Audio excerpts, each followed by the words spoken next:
कर्तव्य पालन जरूरी है।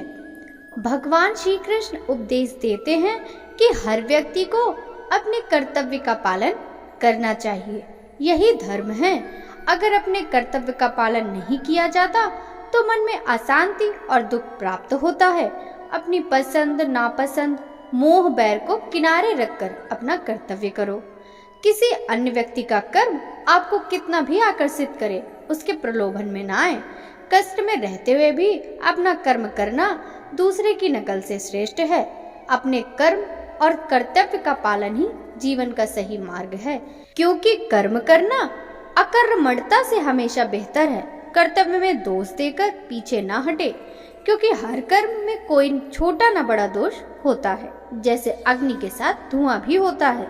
सदैव कर्म करो, कर्म करने से पहले विचार करो, लेकिन बहुत ज्यादा विश्लेषण मत करो। अधिक विश्लेषण संशय और अकर्मण्यता पैदा करता है। हरे कृष्णा, राधे राधे। सभी भक्तों को सादर प्रणाम।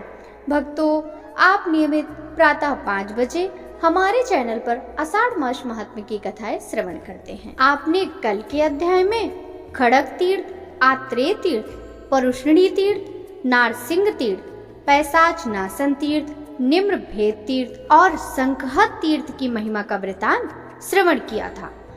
आज के इस अध्याय में हम किष्किंधा तीर्थ, व्यास तीर्थ, कुशतर्पण एवं प्रणीता संगम तीर्थ की महिमा का रसपान करेंगे। तो भक्तों, यदि आपने अभी तक चैनल को सब्सक्राइब नहीं किया है तो जल्दी कर लें, जिससे कोई भी वीडियो आपसे मिस ना हो, और साथ ही बेल आइकन भी प्रेस कर लें, जिससे आने वाले हर वीडियो की नोटिफिकेशन आपको तुरंत ही मिल जाए। तो चलिए वीडियो शुरू करते हैं।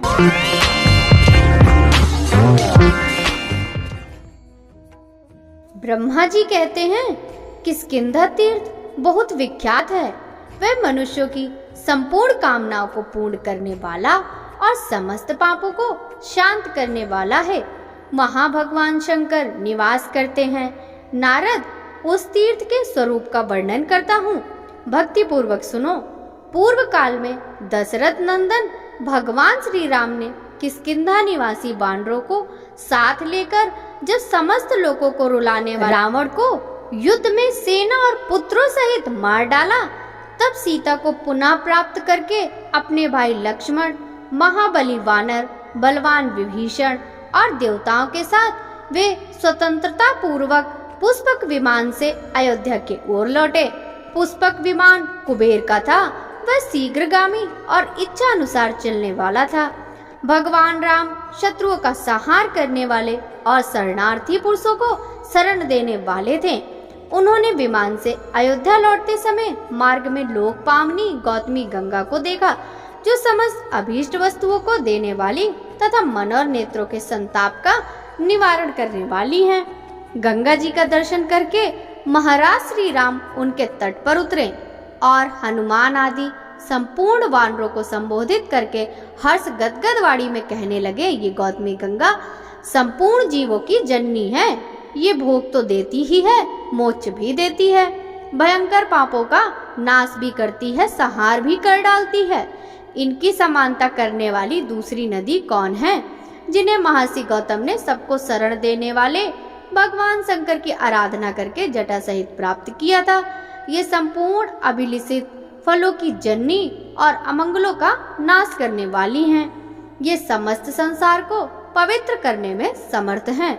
समस्त सरिताओं की जननी गंगा का आज प्रत्यक्ष दर्शन हुआ। मैं मन, वाणी और शरीर द्वारा सदा ही इन शरणागत वत्सला गंगा जी की शरण लेता हूँ। भगवान श्री राम का यह वचन सुनकर समस्त वानरों ने गंगा जी में डुबकी लगाई और संपूर्ण लौकिक उपहारों तथा अनेक प्रकार के पुष्पों द्वारा उनकी विधिवत पूजा की। महाराज श्री रामचंद्र जी ने श्री महादेवी जी का यथवत पूजन करके सर्व भावों युक्त वाक्यों द्वारा स्तवन किया। संपूर्ण वानरों ने भी प्रसन्न होकर नृत्य और गान किया। भगवान श्री राम ने अपनी प्रिया जानकी तथा प्रेमी वानरों के साथ सुखपूर्वक महारात व्यतीत की। सवेरे उठकर भगवान अत्यंत प्रसन्नता पूर्वक गोदावरी देवी जी की स्तुति करने लगे। फिर अपने भृत्यगणों का सम्मान करके वे वहां अनिवर्चनीय आनंद का अनुभव करने लगे उस निर्बल प्रभात में सूर्योदय होने पर विभीषण ने दशरथ नंदन श्री राम जी से कहा, भगवान, हम लोग इस तीर्थ में रहने से अभी तृप्त नहीं हुए, अतः कुछ समय और निवास करें, मेरा विचार है 4 रात और यहाँ ठहरे, फिर सब लोग साथ ही अयोध्या चलेंगे। विभीषण की बात वानरों ने भी अनुमोदन किया। फिर भगवान शिव की पूजा करते हुए 4 रात और ठहरे। वहाँ महादेव जी सिद्धेश्वर के नाम से प्रसिद्ध थे और उन्हीं के प्रभाव से रावण अत्यंत प्रबल हो गया था। इस प्रकार सब लोग अपने द्वारा स्थापित किए हुए शिवलिंग की पूजा करते हुए 5 दिनों तक वहां ठहरे। श्री राम ने अपने संपूर्ण सहायकों के साथ शुद्धाति शुद्ध हृदय से संपूर्ण शिवलिंगों को मस्तक झुकाया। किष्किंधा निवासी सभी वानरों द्वारा सेवित होने के कारण वह स्थान किष्किंधा तीर्थ कहलाया। वहां स्नान करने मात्र से बड़े बड़े पाप भी नष्ट हो जाते हैं। भगवान ने गौतमी गंगा को भक्ति पूर्वक प्रणाम किया और कहा, माता गौतमी, मुझ पर प्रसन्न हो। इस तरह बारंबार कहकर वे विनित चित्त से गोदावरी को देखते हुए उन्हें प्रणाम करते जाते थे। तब से विद्वान पुरुष उस पूर्णमय तीर्थ को किष्किंधा तीर्थ कहने लगे। जो इस प्रसंग का पाठ, स्मरण अथवा भक्ति पूर्वक श्रवण करता है, उसके पाप को भी यह तीर्थ हर लेता है। फिर जो लोग वहां स्नान और दान करते हैं, उनके लिए तो क्या ही कहना है। उसके बाद व्यास तीर्थ और प्राचेत तीर्थ है, उनका महात्म बतलाता हूँ, सुनो।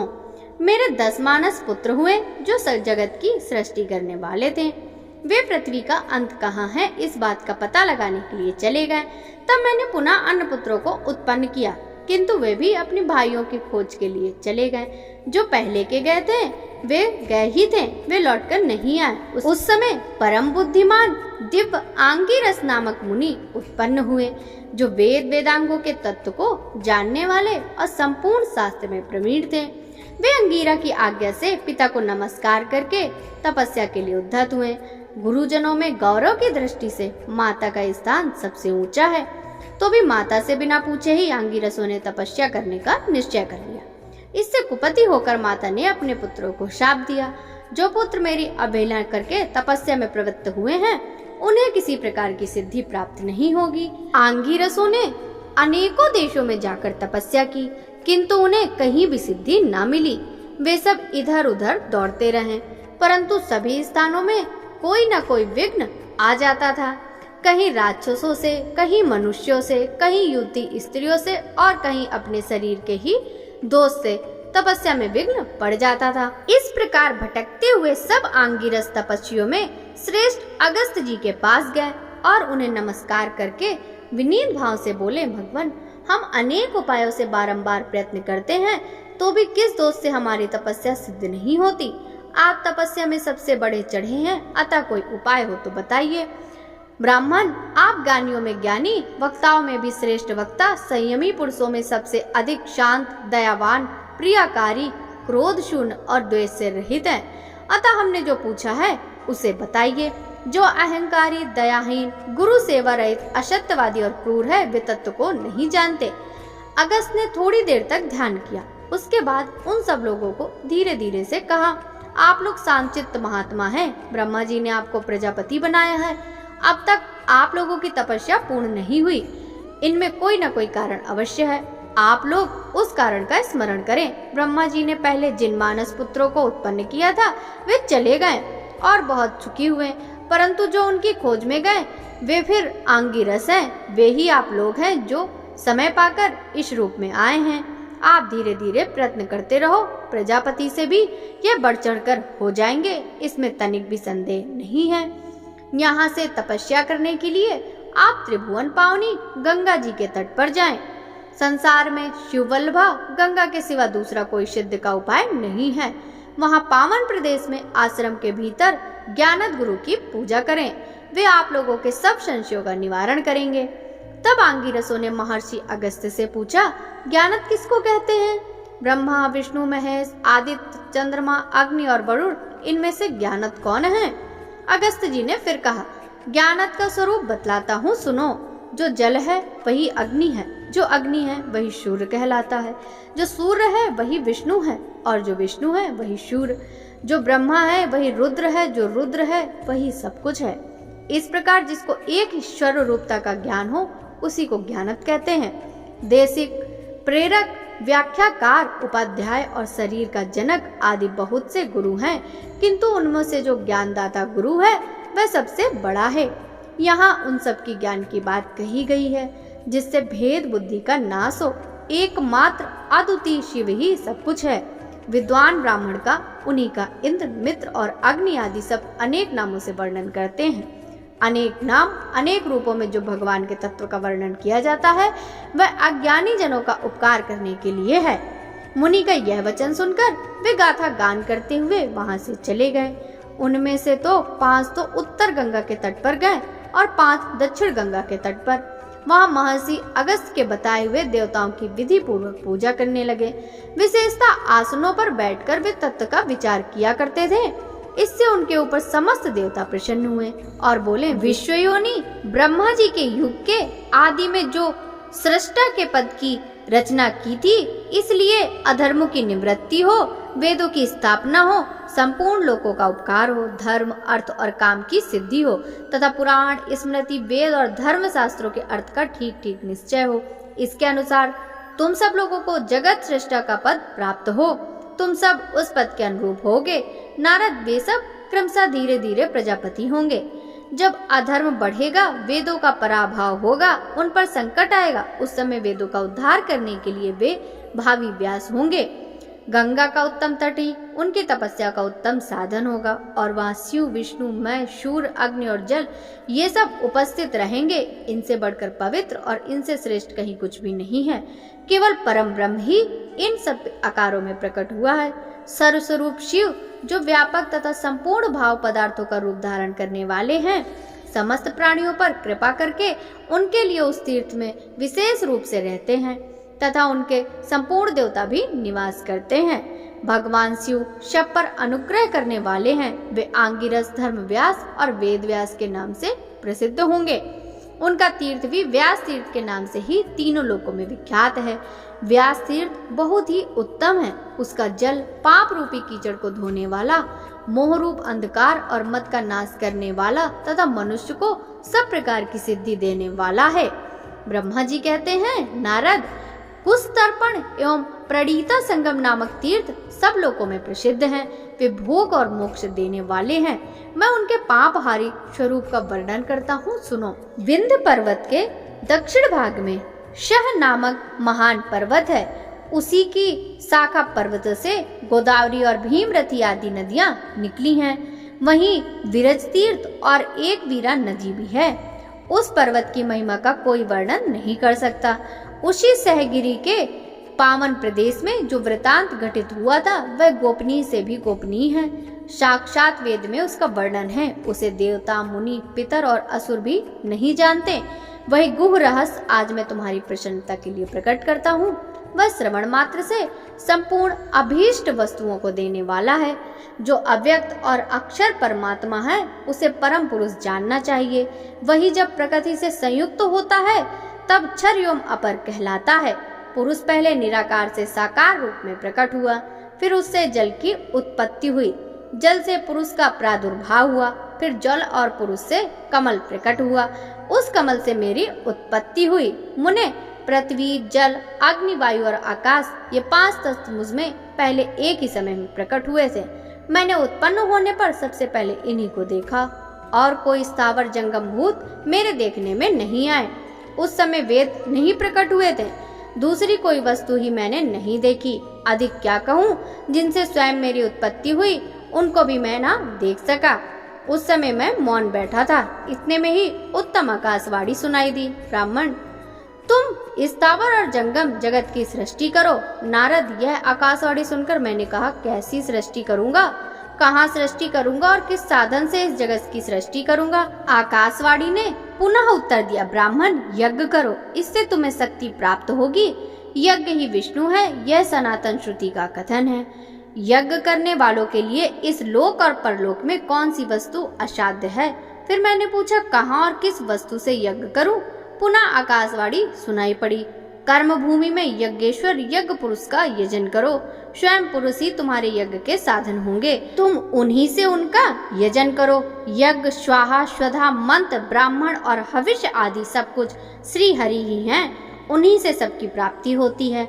नारद उस समय भागीरथी, नर्मदा, यमुना, तापी, सरस्वती, गौतमी, समुद्र, नद, सरोवर तथा अन्य निर्मल सरिताएं नहीं थी। अतः मैंने पूछा, कर्म भूमि कहाँ है? आकाशवाणी से उत्तर मिला, मेरुगिरी के दक्षिण हिमालय, विंध्य और शह से भी दक्षिण जो प्रदेश है उन्हें कर्मभूमि कहते हैं। वह सबके लिए सर्वदा कल्याण का उदय करने वाली है। यह सुनकर मैंने मेरुगिरी को त्याग दिया और शहगिरी के समीप आकर सोचने लगा, कहाँ ठहरूं? इतने में फिर आकाशवाणी हुई, इधर आओ, यहीं रहो और बैठकर यज्ञ का संकल्प करो। संकल्प करने के बाद संपूर्ण वेद प्रकट होंगे, फिर वे जो कुछ भी कहें वही करो। तदंतर इतिहास, पुराण तथा अन्य जो भी वांग्मय शास्त्र हैं वह मेरे मुख में स्वतः आ गए और मुझे उनका स्मरण होने लगा। तत्काल ही संपूर्ण वेदार्थ भी मुझे ज्ञात हो गया। तब मैंने लोक विख्यात पुरुष सूक्त का स्मरण किया। वेद में जो यज्ञ की सामग्री बताई गई थी उसके अनुसार ही मैंने उसकी कल्पना की। वेदोक्त प्रकार से यज्ञ पात्र भी कल्पित हुए। मैंने जहाँ पवित्रता और संयम पूर्ण बैठकर यज्ञ की दीक्षा ग्रहण की, वह मेरे यज्ञ का स्थान मेरे ही नाम से प्रसिद्ध हुआ। वह ब्रह्मगिरी कहलाने लगा। ब्रह्मगिरी से पूर्व की ओर 84,000 योजन तक मेरे यज्ञ का स्थान है। उस भूमि के मध्य भागों में वेदी थी और दक्षिण भाग में गारपत अग्नि की स्थापना हुई। इसी प्रकार एक ओर आहवनी अग्नि की प्रतिष्ठा की गई। श्रुति में यह कहा है कि बिना पत्नी के यज्ञ सिद्ध नहीं होता, इसलिए मैंने शरीर के 2 भाग किए। पूर्वार्ध से मेरी पत्नी प्रकट हुई और यज्ञ सिद्धि के लिए सहधर्मिणी बनी। उत्तरार्ध में मैं स्वयं पुरुष रूप में स्थित हुआ।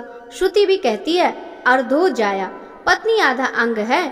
नारद, मैंने वसंत ऋतु को उत्तम घृत बनाया, ग्रीष्म से ईंधन का काम लिया, शरद ऋतु को हविष्य बनाया, वर्षा को कुश के स्थान में रखा। 7 छंद, 7 परिधि हुए। कला, काष्ठा और निमेष ये क्रमशः समिधा, पात्र और कुश माने गए। जो अनादि और अनंत काल हैं वही यूप के रूप में कल्पित हुआ। इसके बाद पशु बांधने के लिए रस्सी की आवश्यकता हुई। शत आदि तीनों गुण ही रस्सी की जगह काम आए, किंतु उनमें बांधने के लिए पशु का अभाव था। तब मैंने आकाशवाणी से कहा, बिना पशु के यह यज्ञ पूर्ण नहीं हो सकता। उत्तर मिला, पुरुष सूक्त से परम पुरुष की स्तुति करो। बहुत अच्छा कहकर मैंने अपने देवादि जनार्दन का भक्ति पूर्वक पुरुष सूक्त के मंत्रों द्वारा स्तवन किया।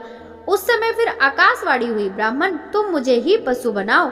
मैं समझ गया ये मेरे जन्मदाता तथा अविनाशी पुरुष हैं। यज्ञ मैंने त्रिगुणमय डोरियों से काल में विश्व की उत्पत्ति के कारणभूत उन्हें बांध दिया। सबसे पहले कर्ता जगन्नाथ भगवान रूपी पशु का रूप धारण करके आओ हरि यज्ञ में इसी समय पुरुष से ये सब वस्तुएं प्रकट हुई। इनके सुख से ब्राह्मण, भुजाओं से क्षत्रिय, मुख से इंद्र और अग्नि, प्राण से वायु, कान से दिशाएं तथा मस्तक से संपूर्ण स्वर्गलोक की उत्पत्ति हुई। मन से चंद्रमा, नेत्र से सूर्य, नाभि से अंतरिक्ष, दोनों जांघों से वैश्य और चरणों से शूद्र तथा पृथ्वी का प्राकट्य हुआ। रोमकूपों से ऋषि और केशों से औषधियां प्रकट हुई। नखों से ग्रामीण और जंगली पशु उत्पन्न हुए। पायु और उपस्थ से कृमि, कीट और पतंग आदि का जन्म हुआ। इनके सिवा जो कुछ भी स्थावर जंगम तथा दृश्य अदृश्य जगत है वह सब पुरुष से प्रकट हुआ। इसी समय भगवान दैवी वाणियों ने पुनः मुझसे कहा, ब्राह्मण सब पूरा हो गया, मनोवांछित सृष्टि उत्पन्न हुई। इस समय जितने पात्र हैं उन सब की अग्नि में आहुति कर दो। यूप, प्रणीता, कुश, ऋत्विक, यज्ञ, श्रुत्वा, पुरुष और पास सबका विसर्जन कर दो। आकाशवाणी के इतना कहते ही मैंने क्रमशः गारपत्य, दक्षिणाग्नि तथा आहवनी यज्ञ में हवन किया। प्रत्येक होम में विश्व की उत्पत्ति के कारणभूत पुरुष का ध्यान किया। लोककर्ता जगन्नाथ भगवान विष्णु शुक्ल रूप धारण करके आहवनी यज्ञ में स्पष्ट हुए। आहवनी याग्नि में स्थित हुए। श्याम रूप से दक्षिणाग्नि में और पीत रूप से गाहरपत्याग्नि में स्थित हुए। उन सभी देशों में भगवान विष्णु का नित्य निवास है। कोई ऐसा स्थान या वस्तु नहीं जहाँ विश्वयोनि भगवान विष्णु ना हो। उस यज्ञ में मंत्रों द्वारा मैंने प्रणीता पात्र का भी संपादन किया था। वह प्रणीता का जल ही प्रणीता नदी के रूप में परिणत हुआ। फिर कुसु से मार्जन करके प्रणीता का मैंने विसर्जन कर दिया। मार्जन करते समय जो प्रणीता की जल के बूंदे इधर उधर गिरी वे गुणवान तीर्थों के रूप में प्रकट हुई। वे तीर्थ स्नान करने से यज्ञ के फल देने वाले हैं। देवादिदेव भगवान विष्णु ने जिसे सदा सुशोभित किया वह गौतमी वैकुंठ धाम पर पहुंचने के लिए सीढ़ियों की पंक्ति है। समार्जन करने के बाद जहाँ कुश इस पृथ्वी पर गिरे थे वह स्थान कुश तर्पण नामक तीर्थ हुआ, जो बहुत पुण्य देने वाला है। मैंने विंध्य पर्वत के उत्तर यहाँ यूप खड़ा किया था। वह स्थान भगवान विष्णु का आश्रम बना तथा वह यूप अच्छे वट के रूप में परिणत हुआ। वह वृक्ष नित्यम काल स्वरूप है और स्मरण मात्र से यज्ञ का पुण्य देने वाला है। मेरे यज्ञ का मुख्य स्थापन यह दंडकारण्य है। जब यह यज्ञ पूरा हुआ तब मैंने भक्ति पूर्वक भगवान विष्णु को प्रसन्न किया, जिन्हें वेद में विराट कहते हैं, जिन्हें मूर्तिवान जगत की उत्पत्ति हुई तथा जिनसे मेरा जन्म हुआ। उन देवेश्वर भगवान विष्णु की आराधना करके मैंने उनका विसर्जन कर दिया। नारद, मेरे देवजन का स्थान 24 योजन है। आज भी वहाँ 3 कुंड हैं जो यज्ञेश्वर स्वरूप है। तभी से वह स्थान मेरे देवजनों के नाम से प्रसिद्ध हुआ। वहाँ रहने वाले जो कीड़े मकोड़े आदि हैं वे भी अंत में मोक्ष के भागी होते हैं। दंडकारण्य धर्म और मोक्ष का बीज बताया गया है। विशेषतः वह प्रदेश जिसमें गौतमी गंगा ने स्पर्श किया अधिकारा पूर्णमय हो गया। प्रणीता संगम तथा कुश तर्पण तीर्थ में जो स्नान दान आदि करते हैं वे परम पद को प्राप्त होते हैं।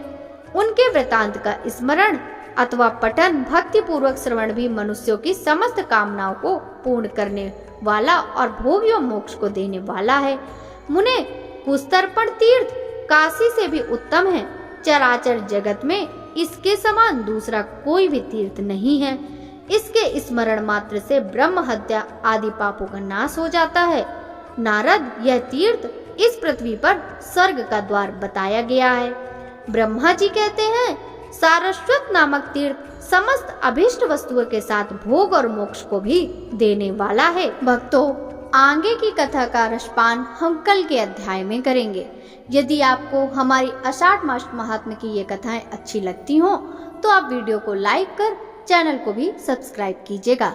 वीडियो को ज़्यादा से ज़्यादा भक्तों के साथ शेयर कीजिएगा, जिससे भक्तों की भक्ति निरंतर बढ़ती रहे। सभी को हरे कृष्णा, राधे राधे, हरि बोल।